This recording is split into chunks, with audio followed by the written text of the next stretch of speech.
What if Delilah turned her betrayal the other way, and the Philistines were the ones left exposed? In the ancient valleys between Gaza and Zorah, power was not decided only by strength. It was shaped by fear, structure, and certainty. The Philistines ruled through iron weapons and fortified cities, but their greatest advantage was psychological. They believed the future was predictable, that resistance could be managed, that every threat could be identified, isolated, and neutralized before it became dangerous. Israel lived beneath that certainty. Scattered across hills and settlements bound more by memory and faith than by organization, the people endured. They prayed for deliverance, but learned not to expect it to last. Then came Samson, not a king, not a general, but something far more unsettling.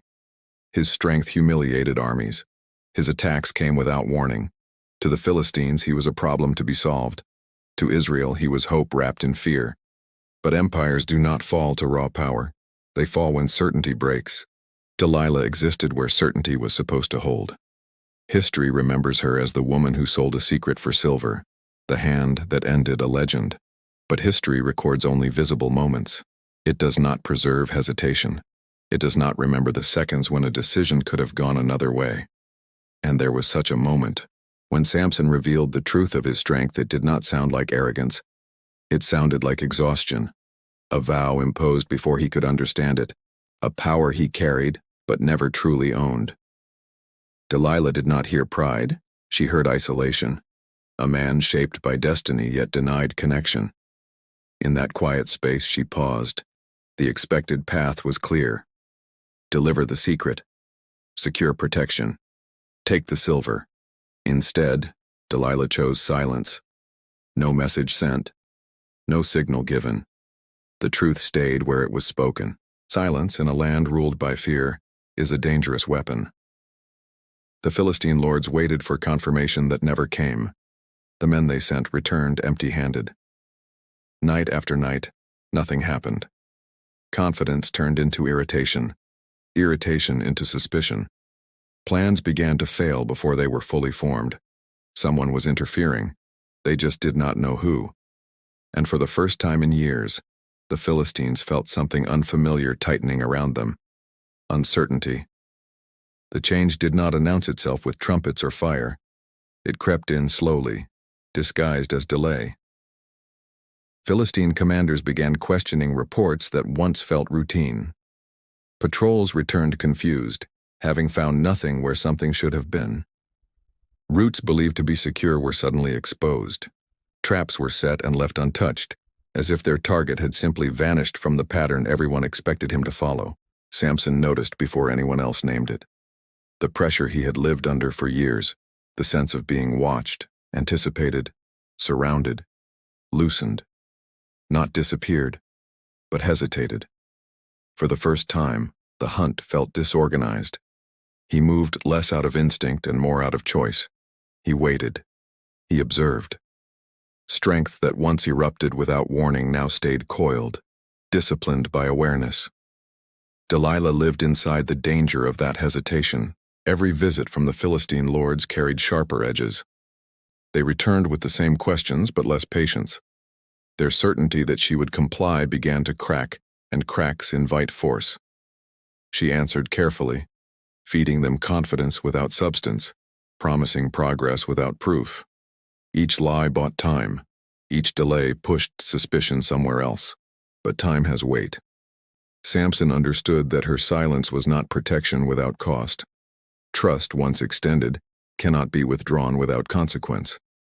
He began altering his movements, not only to survive, but to reduce her exposure. He avoided patterns. He vanished for longer stretches. The man once driven by impulse began to think in terms of tomorrow. That alone changed the story. In Philistine councils, doubt hardened into paranoia. Someone was leaking information. Someone was shielding the enemy. Loyalty tests followed. Surveillance turned inward. Resources meant for domination were consumed by internal fear. An empire built on control began wasting its strength, questioning itself. Meanwhile, whispers traveled through Israel's settlements. Something had shifted. Raids were less frequent. Warnings came earlier. Hope did not arrive loudly. It seeped in. People began moving differently, gathering without panic, preparing instead of merely enduring. But no one knew why. Delilah knew the danger was nearing a breaking point. Silence can only stretch so far before it draws attention, and Samson knew that borrowed time always demands payment. Whatever this moment was becoming, it would soon force a decision neither of them could avoid, because uncertainty is unstable. And once an empire realizes it no longer controls the narrative, it does not wait quietly. It strikes. The Philistine strike did not come as an open assault. It came as pressure. Trade routes were tightened. Travel between towns was questioned. Messengers disappeared. The lords did not yet know where the fracture was, only that it existed, and that made it dangerous. An empire unsure of its weakness becomes ruthless in searching for it. Delilah felt the walls closing in. Invitations became interrogations. Friendly visits stretched too long. Eyes lingered where they once passed without notice. The silver was offered again, heavier this time, accompanied not by persuasion, but by threat. Compliance was no longer requested, it was expected. She understood then that silence alone would not hold. Samson sensed the shift as well. The calm had sharpened into tension, like the stillness before a storm. He knew the pattern of Philistine fear. When confusion failed to restore control, force followed, and force once unleashed would not stop at him. It would fall on villages, families, anyone close enough to punish. For the first time, Samson faced a choice history, never records. Not whether to fight, but whether to reveal himself deliberately, to draw pressure away from Delilah, to become visible again. Strength invites attention. He began to act, not recklessly, but decisively. Small strikes. Precise, humiliating blows that sent a clear message without inviting full pursuit. He let himself be seen, then vanished. The goal was not victory, but redirection. And it worked. Philistine focus shifted. Counsels recalibrated. The woman at the center of their suspicion faded into the background as the old narrative reasserted itself. Samson the threat. Samson the problem. Samson the anomaly that must be neutralized. Delilah breathed again, but she knew the reprieve was temporary. The cost of protection had been paid in exposure. Samson was once more a hunted symbol, not because he had failed, but because he had chosen to be seen. Across Israel, the effect was unmistakable. Coordination increased. Warnings traveled faster. Elders spoke openly about preparation instead of survival. The idea that Philistine dominance could be challenged no longer sounded reckless. It sounded practical. Yet beneath the growing confidence lay an unspoken tension. This path had no dramatic ending yet. No resolution. Only momentum. And momentum, once gained, demands direction. History was no longer waiting. It was moving. As months passed, the consequences of that redirection became impossible to hide. The Philistine campaign against Samson grew louder, more public, but less effective. They searched for a man who no longer behaved like a myth. He did not charge blindly. He did not linger where victory invited celebration. He appeared, disrupted, and disappeared, leaving behind confusion instead of corpses. That change altered everything. The Philistines were accustomed to enemies who reacted. Now they faced one who anticipated. Their superiority in weapons and numbers mattered less when strategy dissolved into hesitation. Each failed encounter fed the same question. How does he always know? Inside their cities, trust eroded. Informants accused one another. Commanders revised plans repeatedly, convinced someone was listening. The idea that the problem might not be strength, but insight, unsettled them deeply. Empires can defend against force. They struggle against uncertainty. Israel felt the difference from the outside.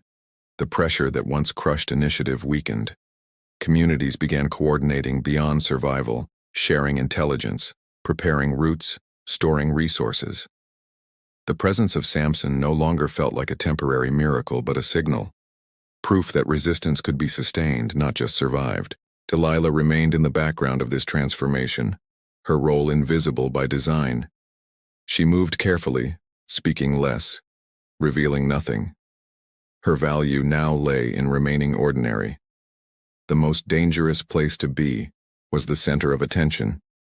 She had already learned that power does not always announce itself.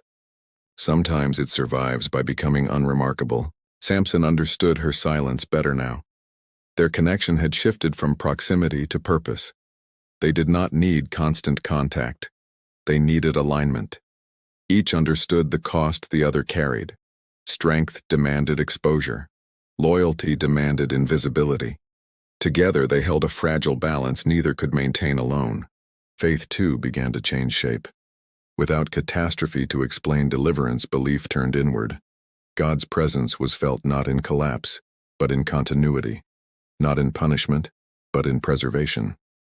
Strength was no longer a warning about failure, but a lesson in responsibility.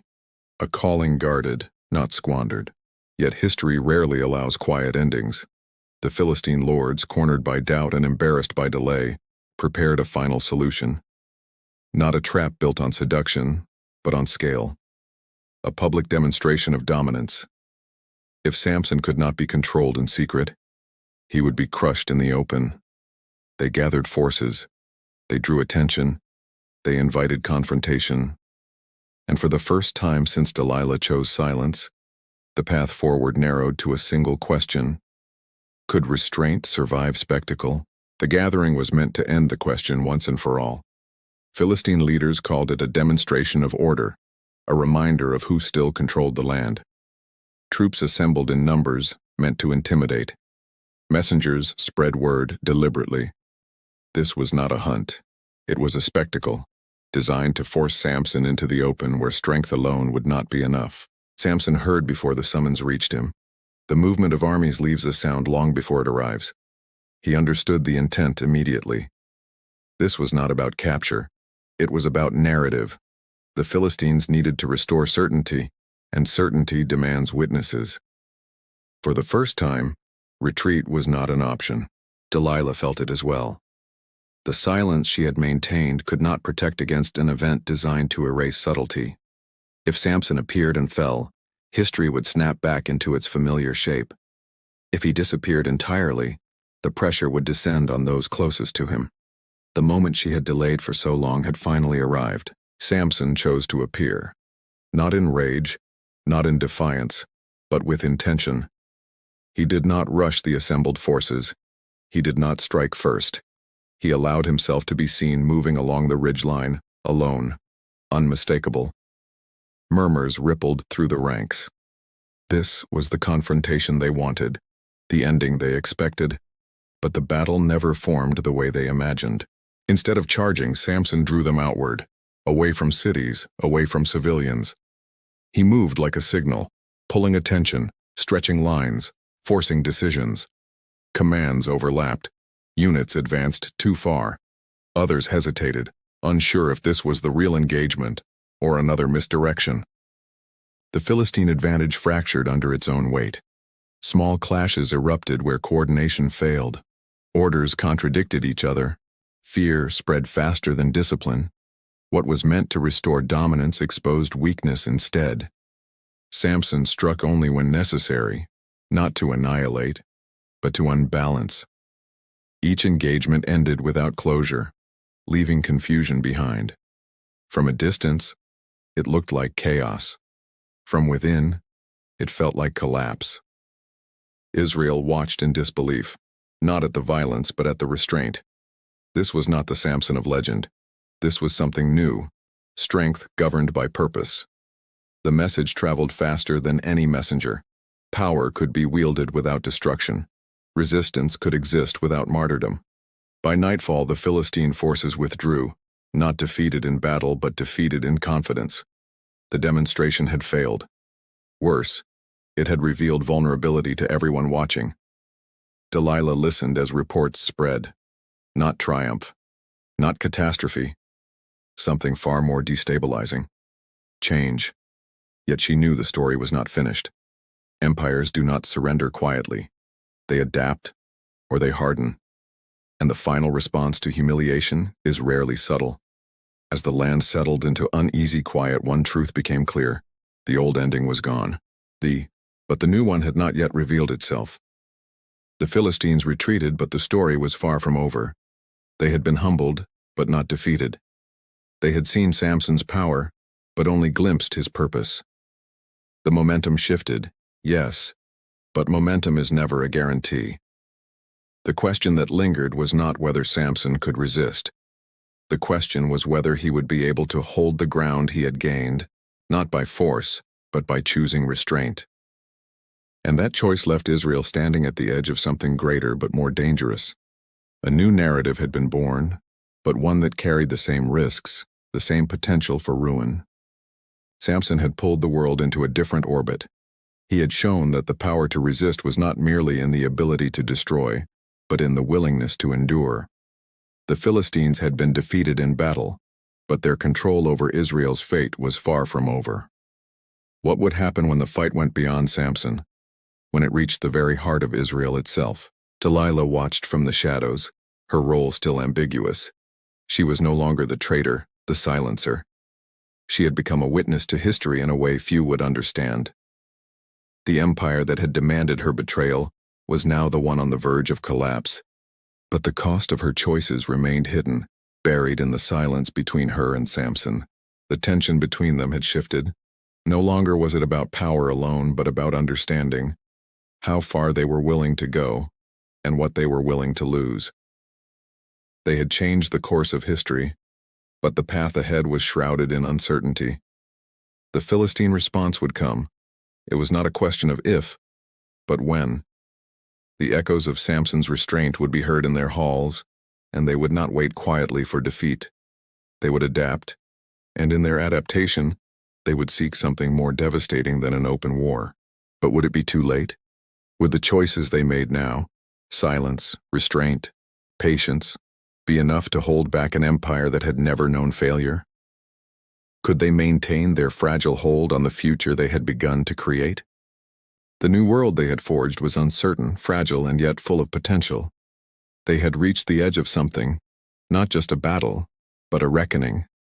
And then, as the shadows of night crept over the land, the question still loomed, unanswered. What if history hadn't been rewritten in this moment? What if Delilah had betrayed the Philistines after all?